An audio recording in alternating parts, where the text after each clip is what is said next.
Hi, so we had a studio visit at the weekend and we thought it might be helpful just to sort of go through the initial colour selection procedure,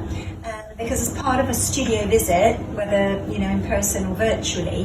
what we do is we lay out all the samples, all the colour samples on the table here, and we look at obviously the chandeliers that are being made, but we pull out from those samples the colours that the client's particularly drawn to, and then we build and we take away and we add to until we end up with a palette, with a starting palette that suits exactly what they're looking for. So this client, we added initially some ambers, warm ambers and oranges, and then she knew she wanted some blues, and we had a bit of a switching around of what kinds of blues were best.